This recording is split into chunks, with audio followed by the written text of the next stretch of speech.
Hello everyone दोस्तों, मैं अरुण शर्मा। आप देख रहे हैं द सोच। दोस्तों, इस वीडियो में बात करने वाले हैं महाराष्ट्र की धुरंधर राजनीति के बारे में कि बीजेपी ने इस बार संख्या बल के भरोसे सबको चिता के रख दिया है, चाहे अजित पवार हो चाहे सिंधे सरकार हो, और अपनी ही ताल ठोकी। दोस्तों, अगर आप चैनल पहली बार हैं, जुड़ सकते हैं आगामी सभी वीडियो को देखने के लिए। दोस्तों, बात करते हैं महाराष्ट्र में बीजेपी ने अपनी संख्या बल के भरोसे सिंधे सरकार को भी आंखें दिखा दी हैं, अजित पवार को भी आंखें दिखा दी और दो टूक कह दिया है कि सरकार का मुखिया उन्हीं के पास ही रहेगा, उनके देवेंद्र फडणवीस को देंगे। अजित पवार ने सिंधे ने 4 दिन बीजेपी को काफी सारा मंथन करने के लिए मजबूर किया था, पर बीजेपी ने इस बार किसी के फैसले को नहीं माना, क्योंकि संख्या बल उनके पास ज्यादा था और उन्होंने दो टूक कह दिया कि 4 से 5 विधायकों का बीजेपी अरेंजमेंट कर लेगी, जिससे सिंधे घर के न रहेंगे घाट के। अजित पवार का भी वही हाल होना था। अब इतिहास गवाह है इस बात का कि जिसने बीजेपी का साथ दिया है, बीजेपी उसका सुतड़ा साफ करती है। अगर पीडीपी मुफ्ता की बात कर ले तो मुफ्ती का भी ये हाल था कि इन्होंने एक बार बीजेपी का साथ दिया था और आज तक देख लो कि मुफ्ती की सरकार के लाले पड़ गए, उनकी पार्टी की जमानत तक जब्त हो गई। दूसरा उदाहरण हम बात कर लेते हैं हरियाणा के दुष्यंत चौटाला के बाद, कि खट्टर सरकार को जब 11 सीटों की जरूरत पड़ी थी, दुष्यंत को उन्होंने अपनी किस्मत की चाबी बनाया और खट्टर सरकार को 5 साल यूटिलाइज किया गया। उसके बावजूद दुष्यंत चौटाला की पार्टी का सूतड़ा साफ हो चुका है। बीजेपी का साथ जो देता है, बीजेपी इसको निगल जाती है, ऐसा इतिहास गवाह है।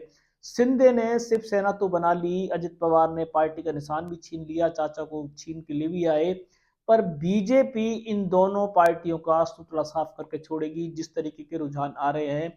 अगर सिंधे ने जिस तरीके से अब घुटने टेकने शुरू कर दिए तो आने वाला समय खराब होगा, क्योंकि जनता के साथ धोखा हुआ है। जनता ने देखा जाए तो सिंधे को देखकर वोट दिए थे और अच्छा खासा समर्थन आया था। अगर देवेंद्र फडणवीस की सरकार भरोसे बनती तो शायद महाराष्ट्र में बीजेपी की जीत नहीं होती, पर बीजेपी ने अब दोनों पार्टियों का पतन करने के लिए पूरी प्लानिंग है। अजित पवार ने भले ही चाचा की पार्टी को छीन कर सीट तो ले आए, पर बीजेपी जहां चलती है वहां दूसरे दलों का विलय निश्चित है। अब सिंधे की दिक्कतें बढ़नी शुरू हो जाएंगी। 5 साल में सिंधे उप मुख्यमंत्री से रबड़ स्टंप बन के रह जाएंगे। वही अजित पवार का हाल होगा, क्योंकि बीजेपी सत्ता की चाबी किसी को नहीं देगी और ये दो दल बीजेपी में कहां लुप्त हो जाएंगे पता भी नहीं पड़ेगा। शरद पवार ने बहुत समझाया था अजित पवार को, पर अजित पवार किसी की मानने को तैयार नहीं थे और वो इस बार बीजेपी के चुंगल में फंस चुके हैं और बीजेपी इनको कब सेट करके छोड़ेगी इनको पता भी नहीं पड़ेगा, जो सियासी रुझान कहते हैं। अगर दुष्यंत चौटाला ने 5 साल बीजेपी के साथ गाल नहीं बजाए होते तो जनता उनका ये हाल नहीं करती, किसानों के ही विरुद्ध खड़े हो गए। ऐसी बहुत सी स्कीम होंगी जो बीजेपी की होंगी जिसका विरोध जनता करेगी, पर मजबूरी में सिंध को बीजेपी की हाँ में हाँ मिलाना पड़ेगा।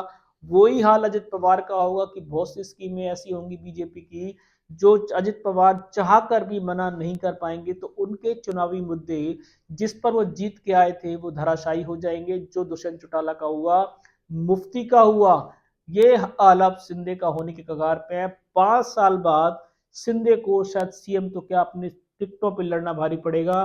सिर्फ बीजेपी इकलौती पार्टी हो जाएगी, जो हरियाणा में हुआ। हरियाणा में दुष्यंत चौटाला का लोकसभा चुनाव विधानसभा चुनाव में सन्नाटा साफ हो गया। वही हाल अब इन दोनों का होगा, क्योंकि बीजेपी ने इनसे संख्या वाला भी ज्यादा ले लिया है और बीजेपी इनसे किसी भी बात पे इनकी सहमति की जरूरत नहीं समझेगी। अब ये बीजेपी के हाथ अपने हाथ और कान कटवा बैठेंगे और आने वाला समय इनका बीजेपी में विलय होना निश्चित है, और हो सकता है ना भी हो, क्योंकि इस पे हम विराम नहीं लगा सकते। पर अब तक दो ऐसे उदाहरण हमने देखे हैं, दुष्यंत चौटाला और मुफ्ती का, कि जिनका बीजेपी को एक बार समर्थन हमेशा के लिए चला गया और उसके बाद दोबारा कभी उनका नामो निशान नहीं आ रहा है। कहीं सिंधे का लुप्त होना, अजित पवार का लुप्त होना बीजेपी में ज्यादा दिन का तो टाइम नहीं है।